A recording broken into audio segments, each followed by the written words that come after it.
ప్రభువైన యేసుక్రీస్తు నామములందరికీ ప్రేమ వందనాలు. ఆరాధనంతట్లో ప్రభు మనకు క్రమముగా మర్యాదగా జరిగించాడు.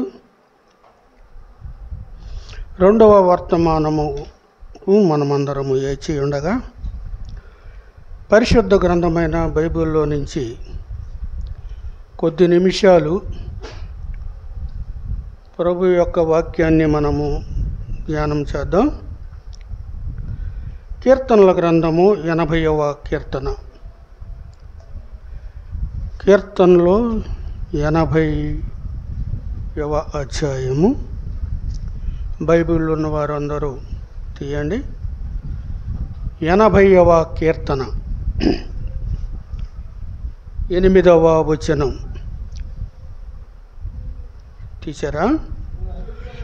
నీవు ఐగుప్తులో నుండి ఒక ద్రాక్షావళిని తెచ్చితివి, అన్యజనులను వెళ్ళగొట్టి దానిని నాటితివి, దానికి తగిన స్థలము సిద్ధపరిచితివి,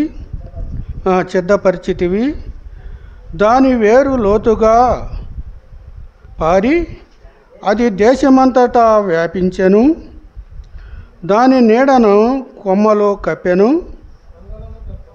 కొండలను కప్పెను, దాని తీగలు దేవుని దేవదారు వృక్షములను ఆవరించెను, దాని తీగలు సముద్రము వరకు వ్యాపించెను, యూఫ్రటీసు నది వరకు దాని రెమ్మలు వ్యాపించెను.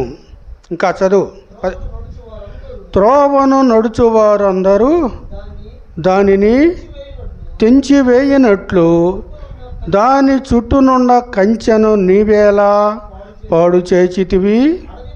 అడవి పంది దానిని పెకలించుచున్నది, పొలములో పశువులు దాన్ని తినివేయుచున్నవి. సైన్యములకు అధిపతియగు యెహోవా ఆకాశములో నుండి మరలా చూడుము, ఈ ద్రాక్షావళిని దృష్టించుము. నీ కుడి చెయ్యి నాటిన మొక్కను కాయము, నీ కొరకు నీవు ఏర్పరుచుకొనిన కొమ్మను కాయము. చాలు 15వ వచనం దాకా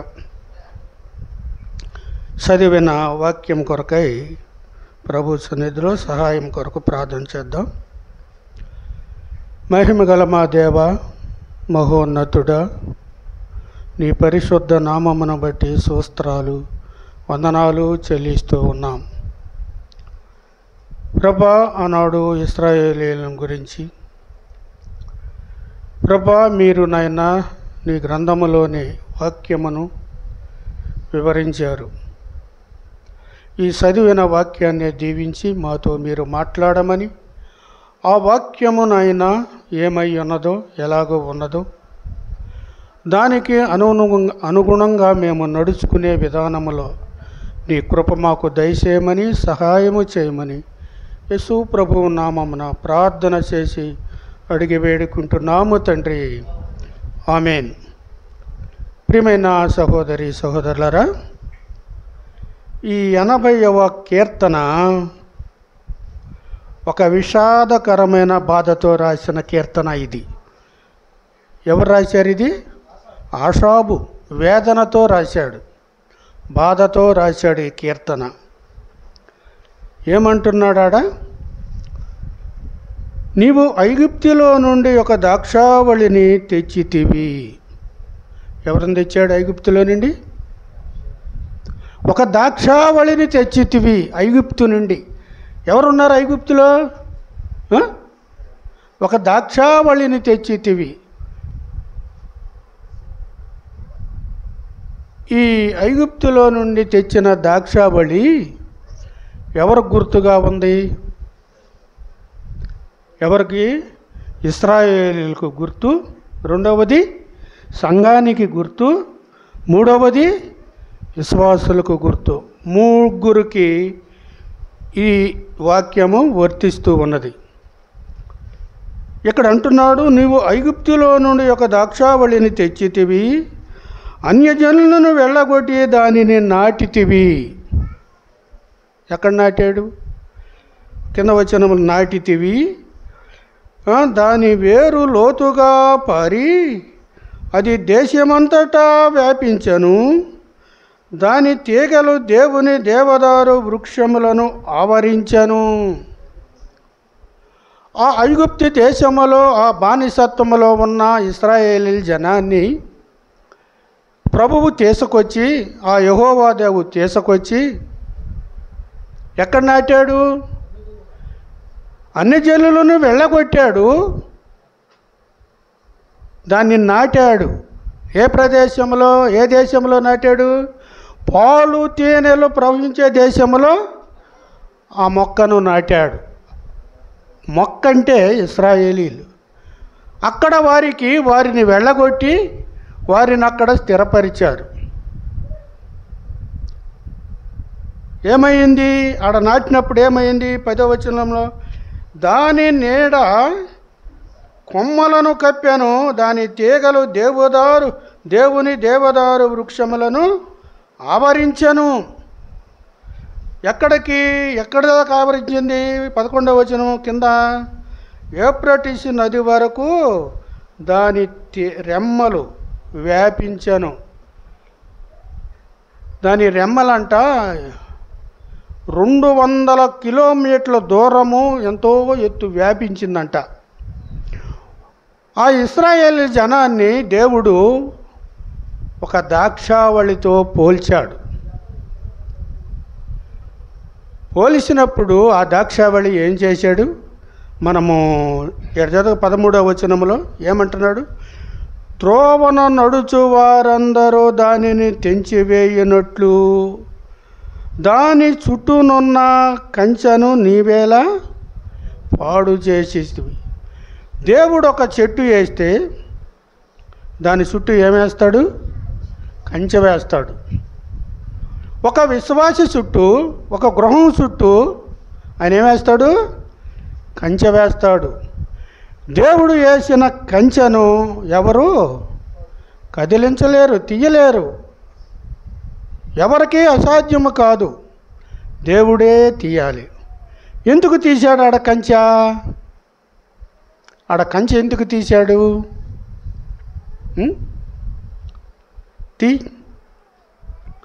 యెషయా గ్రంథము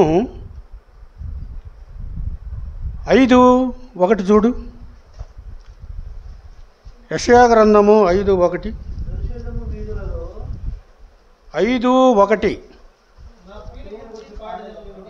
నా ప్రియుని గూర్చి పాడేదను వినుడి, అతని ద్రాక్ష తోటను బట్టి నాకు ఇష్టుడైన వానిని గూర్చి పాడేదను. సత్తువ భూమి గల కొండ మీద నా ప్రియునికి ఒక ద్రాక్ష తోట ఉండెను. ఆయన దానిని బాగుగా త్రవ్వి రాళ్లను వేరి అందులో శ్రేష్టమైన ద్రాక్షలను నాటెను. దాని మధ్యను గురుజు ఒకటి వేయించి ద్రాక్ష తొట్టి తొలిపించి ద్రాక్ష పండ్లు ఫలింపవలెనని ఎదురు చూచుచుండెను గాని అది కారు ద్రాక్షలు కాసెను. కంచె ఎందుకు తీసేసాడు అక్కడ? ఐగుప్తులో నుండి ఒక ద్రాక్షావళి తెచ్చాడు, దానికి మంచి స్థలము సిద్ధపరిచాడు, అన్ని జనులను వెళ్ళగొట్టాడు. ఆ ద్రాక్షావళిని నాటితే ఏం చేసింది? ఆ ద్రాక్షావళి కారు ద్రాక్షాలు కాసింది. కారు ద్రాక్షాలు కాసింది. శ్రేష్టమైన ద్రాక్షావళిని ప్రభువు తెచ్చాడు. కారు ద్రాక్షాలు కాసినప్పుడు ప్రభు ఏం చేస్తాడు? దాని చుట్టూ ఉన్న కంచెను తీసివేస్తాడు. నీవైనా నేనైనా ఆనాడు ఇశ్రాయేలు ప్రజలైనా దేవుని మాట అంగీకరించకుండా, దేవునిని లక్ష్య పెట్టకుండా ఉంటే, ఆయన ప్రేమించి నిన్ను రక్షించి ఉండి నీ కుటుంబాన్ని చుట్టూ నీ కంచె వేస్తే, నీవు కారు ద్రాక్షాలు కాస్తే ఏం చేస్తాడు ఆయన? ఆ కంచెను పెకలిస్తాడు, తీసివేస్తాడు. అది ఆకాశమంత ఎత్తు ఎదిగింది, ఎంతో వెలుడుపుగా చెట్టు పెరిగింది. ఇంకా పండ్లు కాస్తాయి కాస్తాయి కాస్తాయి అని ఎదురు చూచాడు.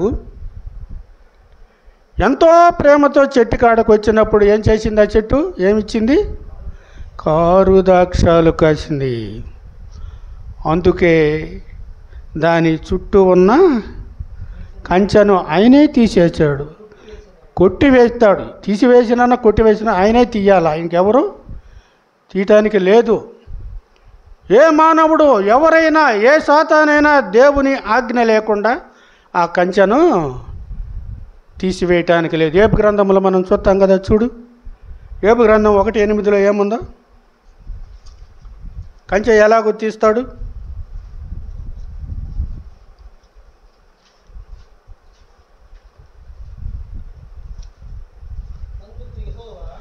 అందుకు యెహోవా 1:8 అందుకు యెహోవా ఆలోచించితివా,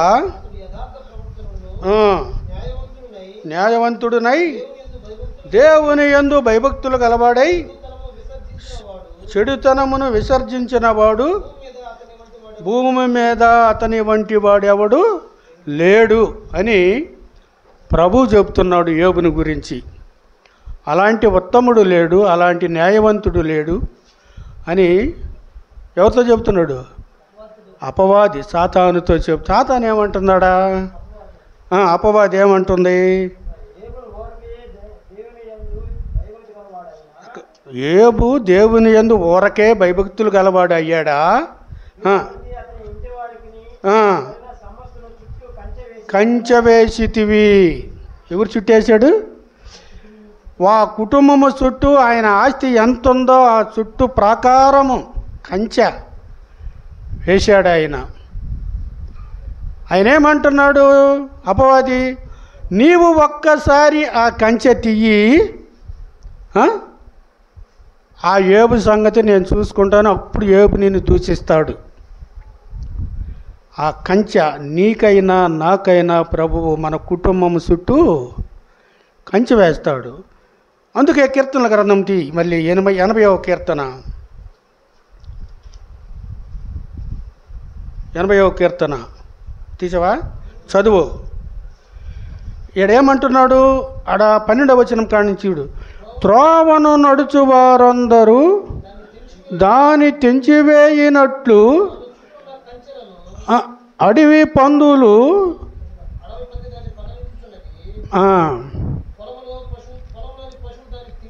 సున్నది.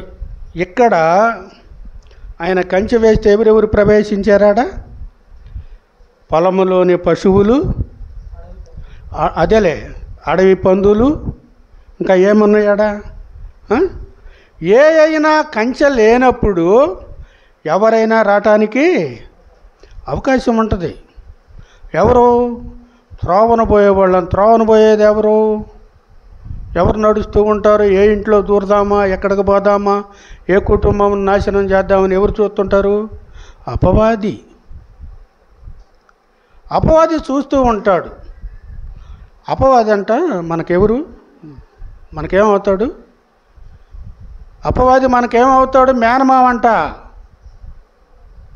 అమ్మ తమ్ముడు, మేనమామ పాట వచ్చుగా మీకు? చిన్నప్పుడు మనం పాడుకుంటాం. ఏం పాట అది? మేనమామ పాట.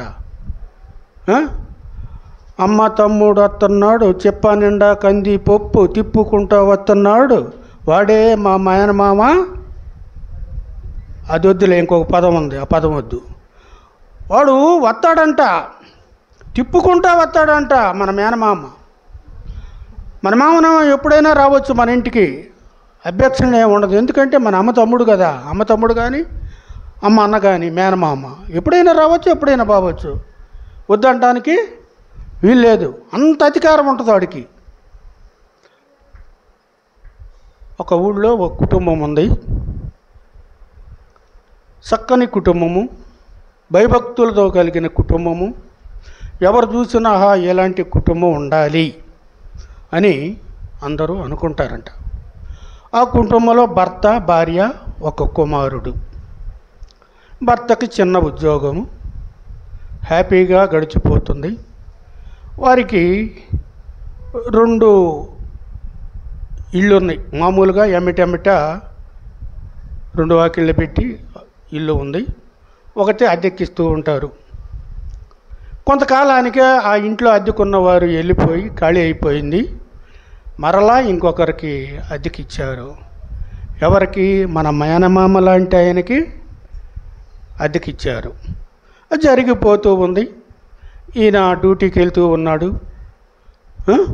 వస్తూ ఉన్నాడు. ఒకరోజు ఆయన డ్యూటీకి వెళ్ళినాక ఆ ఇంటిలో మేనమామ ఉన్నాడు కదా, యవ్వనస్తుడు, వచ్చాడు. ఆంటీ, ఏం కూర వండుతున్నావా ఆంటీ, ఏం చేస్తున్నావా ఆంటీ, నువ్వు భలే ఉంటావా ఆంటీ, బాగా అందంగా ఉంటావు, నీ జడ బాగా పొడుగ్గా ఉంటుంది అని మాట కలిపి పొగడతలు. మరి పొగడతలు అంటే ఆడవాళ్ళకి బాగా ఇష్టం కదా. మన అవమ్మను కూడా సాతాను పొగిడిందిగా, పొగిడిందా లేదా? భలేదానివి, పిచ్చిదానివి, ఆ పండు తింటే మీరు దేవదూతల వలె ఉంటారు అందా లేదా? అట్నే పొగిడాడు. కొంతకాలానికి పాపములో పడిపోయింది ఆమె. 2 సంవత్సరాలు గడిచిపోయింది. ఒకానొక రోజున భర్తకి ఒంట్లో ఆరోగ్యం లేక డ్యూటీకి పోయి తిరిగి వచ్చాడు. చూడరాని దృశ్యం చూశాడు. చూడరాని దృశ్యం చూసినప్పుడు భర్తకి ఎలాగుంటుంది? అతిగా కోపం వచ్చింది.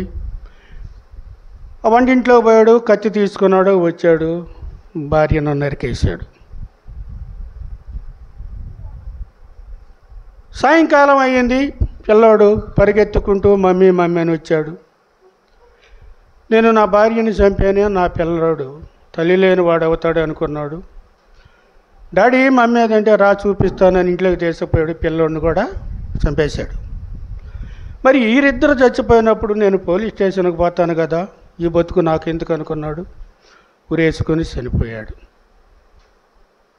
ఎలాంటి కుటుంబం ఫస్టులో? ఆ కుటుంబంలో ఎవరు ప్రవేశించారు? సాతాను ప్రవేశించాడు. అంతకుముందు దాని చుట్టూ ఉన్న కంచె నీ పాపాన్ని బట్టి, నీ అలవాట్లను బట్టి, నీ అతిక్రమమును బట్టి దేవుడు ఏం చేశాడు? ఆ కంచెను తీసివేశాడు. కంచె తీసివేసినప్పుడు ఎవరు జ్వరపడ్డారు? సాతాను జ్వరపడ్డాడు. కుటుంబమే నాశనం అయిపోయింది. పొగడ్తల వల్ల వచ్చాడు. మాట కలిపి పొగడ్తలకి మనము లోబడకూడదు. స్త్రీ బలహీనమైన ఘటము అని బైబిల్లో దేవుడే రాయించాడు. బలహీనమైన ఘటం. కొన్ని మాటలకు వాళ్ళు ఉప్పొంగిపోతారు. ఒక దైవజనుడు ఒక ఇంటికి ప్రార్థన చేయటానికి పోతే ఆ ఇంట్లోకి పోయి కూర్చున్నాడంట. చండాలమైన వాసన వస్తుందంట. అయ్యా ఏందయ్యా ఇంతలో వాసన వస్తుంది, ఏందయ్యా ఈ ఇంట్లో అంటేను, అన్నా ఈ ఒక్క రోజుకే నువ్వు ఇంత బాధపడితే రోజూ నేను బాధపడుతున్నానన్నా. మురిగిపోయిన కోడిగుడ్లు తలకు పూసుకుంటే ఎంట్రుకలు ఇంత పొడుగు వస్తాయని ప్రతిరోజు నా భార్య అట్నే చేస్తుందన్నా. మురిగిపోయిన కోడిగుడ్డు తలకు పూస్తే ఎంటికలు వారుగా వెతుకుతాయంట. ఇలాంటి మాటలకు స్త్రీలు అందుకే బలహీనమైన ఘటాలు. ఇక్కడ ఏమంటున్నాడు? అది కారు ద్రాక్షాలు కాసింది. కారు ద్రాక్షాలు కాసినప్పుడు ఏం చేయాలి? దాన్ని ఏం చేస్తాడు? దాని చుట్టూ కంచె వేస్తాడు.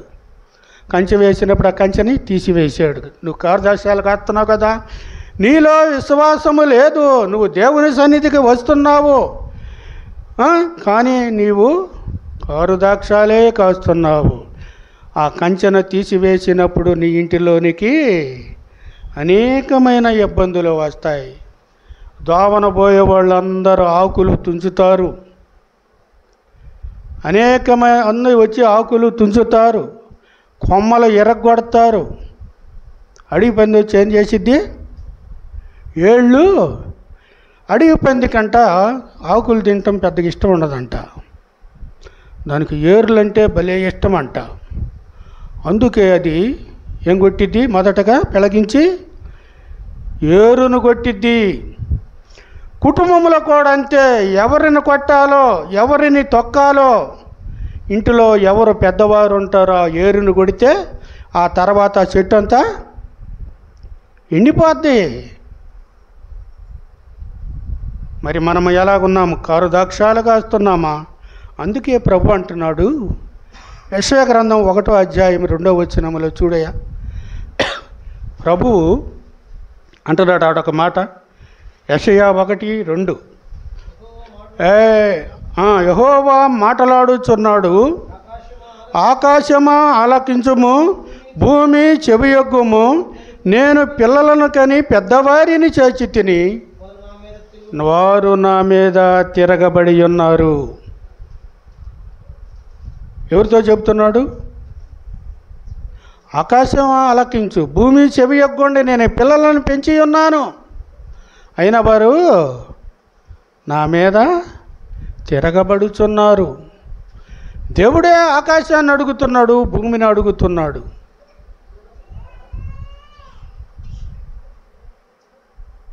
దేవుడు తన పిల్లల కొరకు దివారాత్రులు ఆయన చుట్టూ, మన ఇంటి చుట్టూ కంచె ఉంటుంది. ఆ కంచె, ఆయన కృపగల కంచె, ఎప్పుడు మనము ఆయనను హత్తుకొని ఉంటే ఆ కంచె అట్టనే ఉంటుంది. సాతాను ఎప్పుడు మనలోనికి జ్వరపడడు, అవకాశమే లేదు. ఎప్పుడైతే నీలో కారుదాక్షాలు బయదెల్తాయో కాయటానికి నువ్వు ఎప్పుడు ప్రారంభిస్తావో ఆ కంచె ప్రభు కొట్టివేస్తాడు. యోహాను సువార్త 15వ అధ్యాయము ఉంది కదా, చూడు, చదువది. నేను నిజమైన ద్రాక్షావళిని, నా తండ్రి వ్యవసాయకుడు, నాలో ఫలింపని ప్రతి తీగెను ఆయన తీసి పారవేయును, ఫలించు ప్రతి తీగెను ఎక్కువగా ఫలింపవలనని తీసివేయును. అది ఇక్కడ అర్థం అవుతుందిగా మనకి. నాలో ఫలించే తీగనేమో ఉంచుతాడు, ఫలించిన తీగని తీసివేసి అగ్నిలో కూడా కాల్చివేస్తాడు. కాలవడా కాల్చివేస్తాడు. అందుకే ఈ చెట్టుని నరికివేయబడ్డాది. ఆయన ఐగుప్తులో నుండి ద్రాక్షావళిని తెచ్చి శ్రేష్టమైన భూమిని వెతికి రాళ్ళు వేరాడు, రప్పలు వేరాడు, శ్రేష్టమైన నేలను చూచాడు. నాటితే నువ్వు కారు ద్రాక్షాలు కాస్తావా? నీ ఇష్టానుసారముగా ఉంటావా? అందుకే కంచి తీసివేస్తే దోనబోయే వాళ్ళందరూ తిట్టటమే, దోనబోయే వాళ్ళందరూ మాట్లాడటమే, అడవి పంది వచ్చి నీ ఇంటిలోని ఏరునే కొట్టివేస్తుంది. అట్టనే కొట్టివేసినప్పుడు ఆ చెట్టు అంతా ఎండిపోయింది. చూడు, కిందకు చదువయ్యాక 15వ వచనం కానించి, కాయము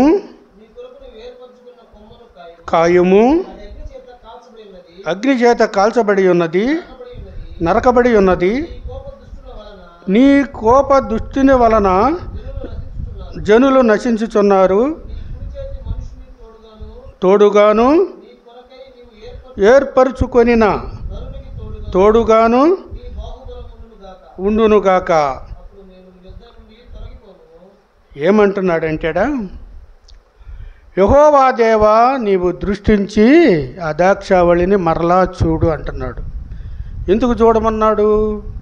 అది ఏమైపోయింది? ఆకులు పోయినాయి, కొమ్మలు పోయినాయి, కింద ఏళ్ళు పెకిలించబడ్డాది. అప్పుడు ఏమయ్యింది? ఏమవుతుంది? అది మోడైపోతుంది, వెండిపోతుంది. అందాల ఉద్యానవనమా ఓ క్రైస్తవ సంగమా, పుష్పింపలేక ఫలించలేక మోడై మిగిలావ నీవు. అది పుష్పింపలేదు, ఫలించలేదు. ఏమైంది? మోడైపోయింది. ఆ మోడైపోతే ఆ దైవజనుడు ఆషాబు వేదనతో, యెహోవా దేవా, మరలా ఒక్కసారి ఆ మోడును చూడయ్యా. నీవు నాటిన మొక్కే కదా, నీ చెయ్యి నాటిన మొక్కే కదా, ఆ మొక్కని నీ కాపాడయ్యా, కాయయ్యా, ఒకసారి దృష్టించి చూడయ్యా అని వేదనతో అడుగుతూ ఉన్నాడు. వేదనతో అడిగినప్పుడు మన ప్రభు ఎలాంటివాడు? జాలి గలవాడు, కరుణ గలవాడు, ప్రేమామయుడు. అంతేకాదు, ఇశ్రాయేలీయులను ఆయన కొరకు సిద్ధపరుచుకున్నవాడు ఆయన. ఆ మోడులా ఉన్న చెట్టు ఏమైంది? యెషయా గ్రంథం 11వ అధ్యాయం చూడయ్యా. యెషయా గ్రంథం 11వ అధ్యాయము 11 మొదటి వచనమే. యెషయా మొద్దు నుండి చిగురు పుట్టును, దాని వేరుల నుండి అంకురము వెలిగి ఫలించును. ఆనాడు ఇశ్రాయేలీయులు నశింపైపోయారు, ఎండిపోయారు, నరకబడ్డారు, మోడైపోయారు. ఆ మోడైపోయిన ఇశ్రాయేలీయులు మొద్దు నుండి ఎవరు పుట్టారు? ఎవరు పుట్టారయ్యా? అడేమని రాసి ఉంది?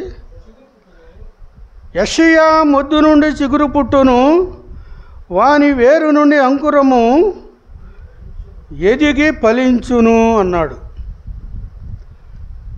ఆ మొద్దులో నుండి మన ప్రభువైన యేసుక్రీస్తు వారు వచ్చారు. మనము యెషయా గ్రంథం 53వ అధ్యాయంలో చదువుకుంటాం.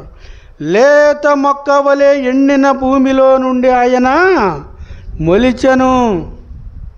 చదువుకుంటున్నాం కదా. ఇడేమన్నాడు? యెషయా మొద్దు నుండి చిగురు పుట్టెను, ఏరుల నుండి అంకురము పుట్టి ఎదుగును. మన ప్రభు అయిన యేసుక్రీస్తు వారు ఆయన మరలా జన్మించాడు. సమస్త మానవుల కొరకు ఆయన ఎండిన భూమిలో, ఎండిన మొద్దులో నుండి ఆయన చిగురించాడు. చిగురించి నిన్ను, నన్ను, ప్రతి ఒక్కరిని ఆయన కాపాడుతూ ఉన్నాడు. కాపాడటమేనా? నీ కోసము, నా కోసం ఆయన ప్రాణము పెట్టాడు. చెట్టు అంటే ఎలాగుండాలి? ఒక చెట్టుని చూద్దాం. దానియేలు గ్రంథం దానియేలు గ్రంథం 4వ అధ్యాయము 11వ వచనం. ఆ చెట్టు వృద్ధి పొంది బ్రహ్మాండమైనదాయను, దాని పై కొమ్మలు ఆకాశమంత ఎత్తుగాను, దాని ఆకారము భూతాళమంత విశాలమాయను, దాని ఆకులు సొగసుగాను, దాని పండ్లు విస్తారముగాను కనపడెను. అందులో ఉండెను, దాని నీడను అడవి జంతువులు పండుకొనెను, దాని కొమ్మలలో కూర్చుండెను, ఉండెను. ఈ చెట్టుకి ఎలాగున్నాయి? ఈ చెట్టు ఎలాగుంది? అది ఆ చెట్టు వృద్ధి పొంది బ్రహ్మాండమైనదాయను. ఆ చెట్టు వృద్ధి పొంది యెషయా మొద్దు నుండి చిగురు పుట్టెను. పుట్టిందా లేదా? ఏడేమంటున్నాడు? ఆ చెట్టు వృద్ధి పొంది బ్రహ్మాండమనేదాయను, దాని కొమ్మలు ఆకాశమంత ఎత్తుగాను, దాని ఆకులు భూతాళమంత విశాలముగాను ఉండెను. దాని ఆకులు సొగసుగాను, దాని పండ్లు విస్తారముగాను కనబడెను. అందులో సమస్త జీవకోటికి సాలినంత ఆహారం ఉండెను. దాని నీడను అడవి జంతువులు పండుకొనెను. సమస్తము దాని నీడన. ఆ చెట్టులో సాలినంత ఆహారము. ఎక్కడిది చెట్టు? ఇది ఒక ఆయన కలగన్నాడు ఆ చెట్టుని గురించి. ఆయన పండుకొని నిద్రపోతుంటే ఆయనకి కల వచ్చింది. ఆ కల వచ్చినప్పుడు ఆ కలలో ఏం కనపడుతుంది ఆయనకి?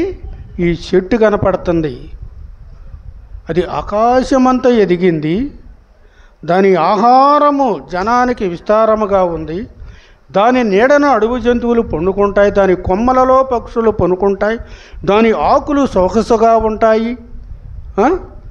ఇలాగూ ఆయన కలలో కనపడుతూ ఉంది. మన ప్రభు అయిన యేసుక్రీస్తు వారు ఈ చెట్టుకు సాదృశ్యముగా ఉన్నాడు. చాలినంత ఆహారము ఆ చెట్టు నీడలో మనమున్నాము. ఎంత ఎత్తు ఎదిగింది? ఆకాశం అంత ఎత్తు ఎదిగింది. అది ఎక్కడ పుట్టింది? ఆ చెట్టు ఎక్కడ పుట్టింది? యెషయా మొద్దు నుండి చిగురు పుట్టెను. మన ప్రభు అయిన యేసుక్రీస్తు వారు కన్య గర్భములో మానవ రూపము దాల్చి శిశువుగా పుట్టాడు.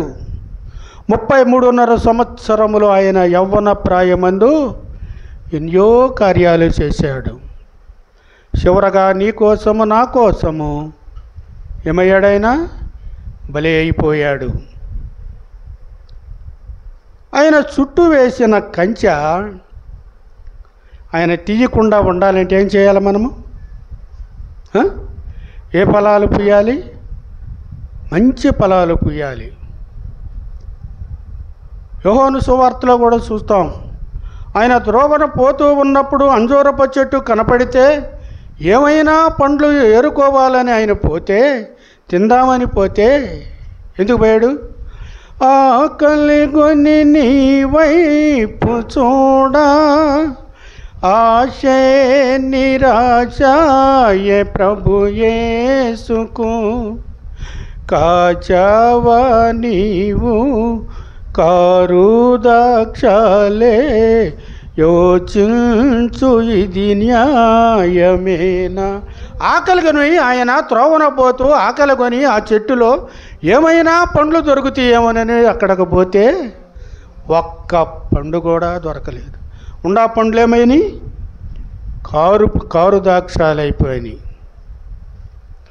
ఆకలి కొని నీవు ప్రభు ఆకలి కొని నీ వైపు నా వైపు చూసేవాడు. నా బిడ్డ ఎలాగున్నది? నీతి ఫలాలు ఫలిస్తుందా లేదా? ఏ ఫలాలు ఫలిస్తుంది? ఆ ఫలాలు నా బిడ్డలో ఉంటే నేను ఆరగిస్తాను, నేను తింటాను. ప్రభు ఆశపడతాడు. ఆ ఆశ తీరనప్పుడు ప్రభు ఏం చేస్తాడు? ఆ చెట్టుని తీసివేస్తాడు, లేదా కంచెను తీసివేస్తాడు, నరికివేస్తాడు. ఆ నరికి వేసినప్పుడు ఎవరు ప్రవేశిస్తారు? సాతాను ప్రవేశిస్తాడు, అపవాది ప్రవేశిస్తాడు. అపవాది ప్రవేశించినప్పుడు మన కుటుంబంలో ఎలాగుంటుంది? ఎలాగుంటాయి? రోగాలు, రుగ్ధతలు, అపాయాలు, ఎన్నో హింసలు. మన ఒళ్ళంతా హోనమైపోద్ది. పచ్చి పుళ్ళుతో ఉంటుంది. ఒళ్ళంతా హోనమైపోద్దంటే సాతాను ఎక్కడెక్కడ కొడతాడు? కొట్టరాని చోట కొడతాడు. ఎట కొడతాడు ఆయన? ఒక ఆయన అంట మగ్గం నేస్తూ రోడ్డుకి ఎదురుగా ఒక కిటికీ పెట్టి మగ్గం నేస్తూ ఉంటాడంట. ఆ మగ్గం నేసినప్పుడు రోజు ఒక ఆమె సంకన బిందె పెట్టుకొని నీళ్ళకు వస్తూ ఉంటుంది. ఈయన మగ్గం నేస్తూ చూసి ఆయన ఒక పాట పాడుతున్నాడంట. ఏం పాట తెలిసి ఎవరికన్నా తెలీదా? లేవా? ఆయన అంటే మగ్గం నేస్తా ఆమెను చూసి 100 అయితే ఏమిరా, 200 అయితే ఏమిరా, 100 అయితే ఏమిరా, 200 అయితే ఏమిరా అని పాట పాడుతున్నాడంట. ఒకరోజు చూసింది, 2 రోజులు చూసింది, 3 రోజులు చూసింది. 3వ రోజు పోయి తన భర్త, అయ్యా ఆయన మగ్గం నేస్తూ నన్ను చూసి 100 అయితే ఏమిరా, 200 అయితే ఏమిరా అని పాట పాడుతున్నాడయ్యా అని ఎవరికి చెప్పింది? తన యజమానికి చెప్పుకుంది. సరే అట్టయితే ఈరోజు నువ్వు అదిగే కాపుగూరు కుంట పక్కన జొన్నచేను ఉంది కదా, సందకాడ మాట్లాడాలని రమ్మని చెప్పు, మేము చూసుకుంటాను అన్నాడంట. అలాగే నా నీళ్ళకు వస్తుంటే పాట పాడుతుంటే, రోజు నువ్వు పాట పాడటం ఎందుకయ్యా, సాయంత్రం అట్రా మాట్లాడదామని పిలిచింది. పోయాడు. పోయినాకేమైంది, కుమ్మలు పొడిచి ఇంటికి పంపించారు. పంపించినాకేం పాడాడు? పంపించినాక బాగా కుళ్ళ పొడిచారు కదా, ఏం పాడాడు? ముందేం పాడాడు? 100 అయితే ఏమిరా, 200 అయితే ఏమిరా అని పాట పాడాడు. ఇప్పుడేం పాడుతున్నాడు? ఒక అమ్మ జోలి నాకెందుకు, ఒక అయ్య జోలి నాకెందుకు, ఒక అమ్మ జోలి నాకెందుకు, ఒక అయ్య జోలి నాకెందుకు. ఆ అమ్మ జోలి నాకెందుకు, అయ్య జోలి నాకెందుకు ముందే ఆ బుద్ధి నీకుంటే నీ ఒళ్ళు ఓనం అవ్వదు కదా. మనము ఎప్పుడైతే గొంతెమ్మ కోరికలు కోరి దురాలోచనలు చేసి ఎలాగైతే మనము త్రోవను ఎలాగో నడుపుతామో అవి ఉన్నప్పుడు నీ ఇంటి చుట్టూ ఉన్న కంచెని తీసివేసినప్పుడు అపవాది ఏం చేస్తాడు? ప్రవేశిస్తాడు ఇంట్లోకి. ఎన్నో ఇబ్బందులు, అవమానములు కుటుంబంలో వస్తాయి. అందుకే ప్రభు అంటున్నాడు చివరిలో, ఏమన్నాడు? ఒక పదమును చూడాడా పాటలోనే, ఏదయ్యది? ఆకలి కొని నీ వైపు చూడా, ఆశ నిరాశాయ ప్రభు యేసుకు, పెరిగావా నీవు ఫలించలేక, పెరిగావా నీవు ఫలించలేక, యోచించు ఇది న్యాయమేని అన్నాడు కదా. ఇంకో పదములో ఏమంటున్నాడంటే, ప్రభు యేసులో నీవు నిలచి పరిశుద్ధ ఆత్మతో నీవు పయనించుమా. ఏమన్నాడు? ఏమంటున్నాడా? ప్రభు యేసులో నీవు నిలిచి పరిశుద్ధాత్మతో నీవు పయనించు అంటూ,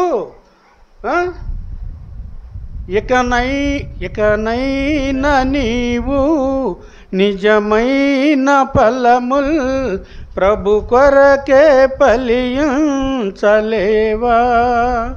ప్రభు అంటున్నాడు, ఇకనైనా నీవు నిజమైన ఫలములు ఫలించలేవా? సరిపోతే పోయింది. ఇంతకుముందు ఏదో ఫలించావు, కార్దాక్షాలు కాసావు, అయిపోయింది. ఇకనైనా నీవు ఎక్కడ? ప్రభు యేసులో నీవు నిలిచి పరిశుద్ధాత్మతో నీవు పయనించు, పరిశుద్ధ ఆత్మను ధరించుకొని నువ్వు పయనించు. ఇకనైనా నీవు నిజమైన ఫలములు ప్రభు కొరకే ఫలించలేవా? ఫలించొద్దా? మనము ఫలించొద్దా? ఐగుప్తులో నుండి ఆయన తెచ్చాడు ద్రాక్షావళిని. సాతాను బందికములలో, సాతాను ఉచ్చులలో, పాపములో, శాపములో కొట్టుమిట్టులాడుతున్న మనలను తెచ్చి ఎక్కడ నాటాడు? ఎక్కడ నాటాడు మనల్ని? ఎక్కడ నాటాడు? మనం చెప్పుకున్నాం కదా ఇందాక. ఆడ ఇశ్రాయేలీయుల్ని తీసుకొచ్చి నాటాడు. ఇశ్రాయేలీయులకు గుర్తు, సంఘానికి గుర్తు అన్నాడు కదా. మనల్ని ఎక్కడ నాటాడు? సంఘములో నాటాడు. ఆయన మన సంఘములో నాటాడు. ఆయన రక్తంతో కడిగాడు, శుద్ధి చేశాడు. శ్రేష్టమైన నేల ఇది. రాళ్ళు లేవు, రప్పలు లేవు, ఏమీ లేవు. నాటాడు. దానికి తగినంత ఎరువు. ఏమేస్తున్నాడు ఎరువు? వాక్యమనే పాలతో మనల్ని పెంచుతున్నాడు. మరి ఆయన ఇంత శ్రేష్టమైన ఎక్కడ నాడితే మనం కారు ద్రాక్షాలు కాస్తే ఎలాగా? కాయొచ్చా? వద్దు. మనం ఏం కాయాలి? మంచి ఫలాలు. మనం గలతీ పత్రికలో చదువుకుంటాం కదా, ఆత్మ ఫలాలు. ఏం ఫలాలు అవి చదువుతావా? గలతీ పత్రికలో ఏం ఫలాలు ఉన్నాయి? ఏం ఫలాలు అయ్యి? ఫలాలంటే మనం ఎట్ట కత్తామయ్యా కాయలు అని భావన కాదు. ఫలాలంటే చెప్పాడు.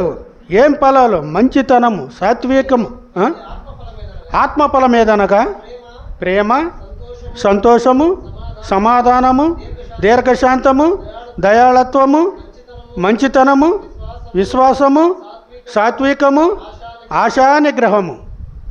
ఎన్ని ఫలాలు అయ్యి? 9 ఫలాలు చెప్పాడు. ఆ 9 ఫలాలు ఆయన నాటిన చెట్టులో నుండి వస్తే ప్రభువుకి ఎంత సంతోషంగా ఉంటుంది? ఆ దేవాతి దేవునికి ఎంత సంతోషంగా ఉంటుంది? ఆయన నరికే పని లేదు, కొట్టే పని లేదు, తీసివేసే పని లేదు. ఇంకా ఏం చేస్తాడు? ఆనందిస్తే ఎప్పుడు శ్రేష్టమైన నీళ్ళుని పోస్తూ ఉంటాడు. పోసినప్పుడు ఆ చెట్టు ఎలాగా ఉంటుంది? మనం గాయల గంధంలో ఆకాశమంత ఎత్తు, దాని ఆకులు భూతాళమంత ఆకులు, దాని నీడను అనేకమైన జంతువులు, సాలిన ఈ దేశంలో ఉన్న జనాంగానికి సాలినంత ఆహారము, ఆ చెట్టు కొమ్మలలో పక్షులు,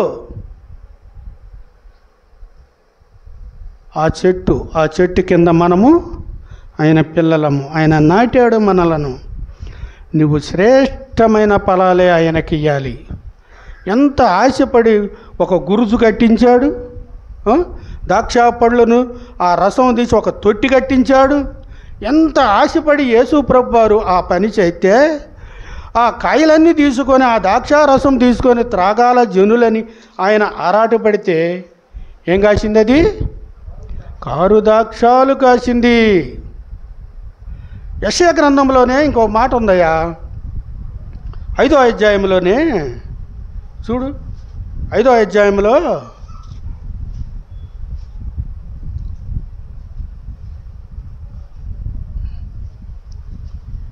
ముగించుకుందాం.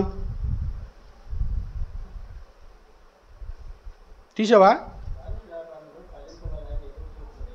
ఎదురు చూచెను, కాశను, కావున ఆడేమంటున్నాడు?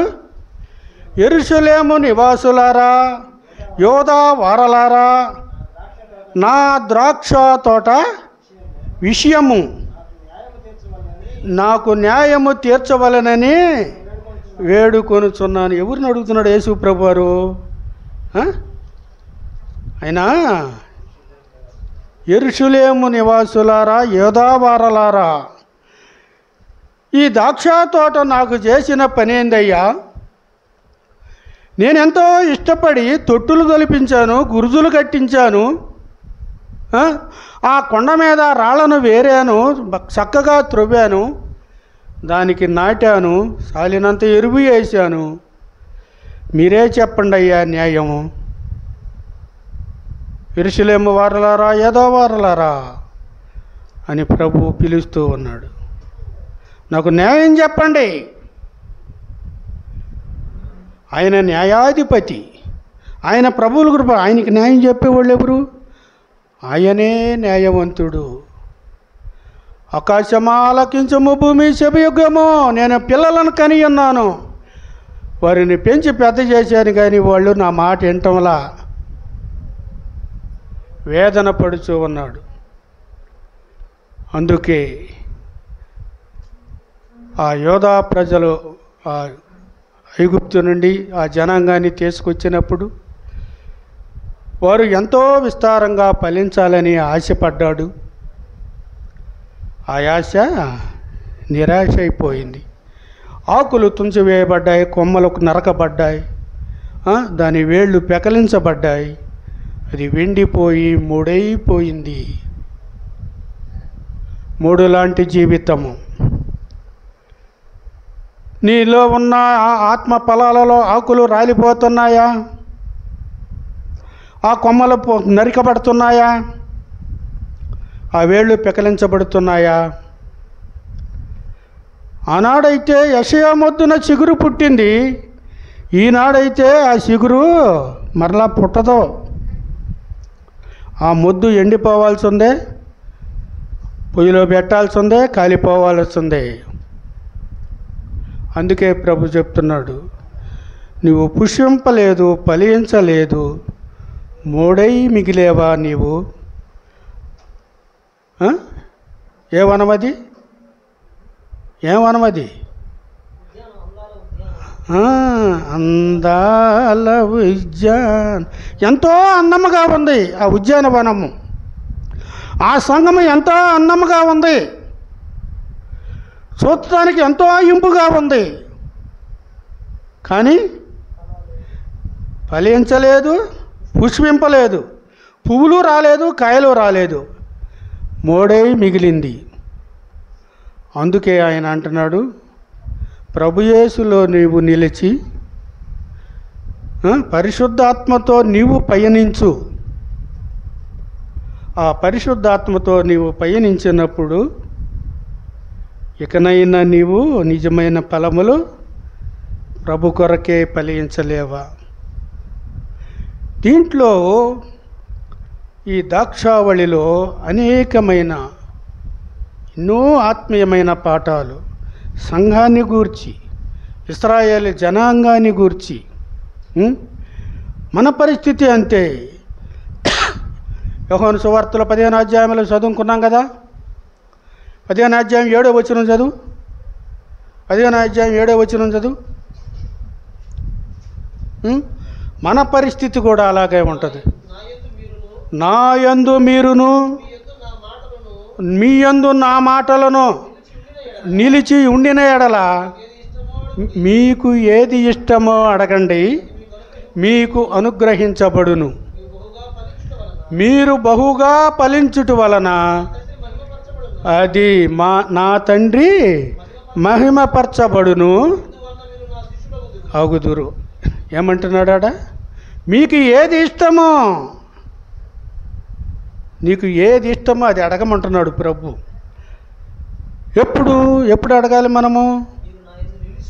నిలిచి. ఎప్పుడు నిలిచి ఉంటాం మనము? మనలో ఫలాలు ఉంటే, మనలో ఆ ఫలాలు అయినాయి, మనం గలతీ పత్రికలు చదువుకున్న ఆ ఫలాలు మనలో ఉంటే, ఆయనలో మనము నిలిచి ఉంటే, మీకు ఏది ఇష్టమో అది అడగండి, నేను ఇస్తా. ఆయనను నిలవకుండా మనము కారుదాక్షాలే కాస్తూ ఉంటే, మనము ఏదడిగినా, నువ్వు ఏదడిగినా ఆయన ఎవడు లేదు. తీసేసాడు, కంచె నరికేసాడు, అపవాది దొరబడ్డాడు ఇంట్లో. నువ్వు ఎన్ని అడిగినా, ఏమి చేసినా మరలా నీలో ఏం పుట్టాలి? పరిశుద్ధాత్మతో నువ్వు పయనించాలి. ఎప్పుడు? ప్రభుయేసులో నీవు నిలిచి పరిశుద్ధాత్మను నీవు ధరించుకొని, ఇకనైనా నీవు నిజమైన ఫలములు ఫలించి, ఆ ప్రభువులో నీవు నిలిచుండి, నువ్వు ఏది అడిగితే అది ఇస్తాడు. నువ్వు ప్రభువులో నిలవకుండా కొంచెం కోరికలు, నాకు అది కావాలి, నాకు మీకు ఏది ఇష్టమో అది అడగండి అన్నాడు ప్రభు. మనము ప్రభువు సన్నిధిలో ఆ అందాల ఉద్యానవనములాగా మనము ఉండాలని, మనం పుష్పించాలి, ఫలించాలి, ఆయన ప్రేమలో మనము ఉండాలి. అప్పుడే ప్రభు మనలను ఆశీర్వదిస్తాడు, దీవిస్తాడు. దేవుడి వాక్యం మన నిమిత్తమై దీవించునుగాక. పెద్దలు వచ్చి ప్రార్థన చేస్తారు. ఏమన్నా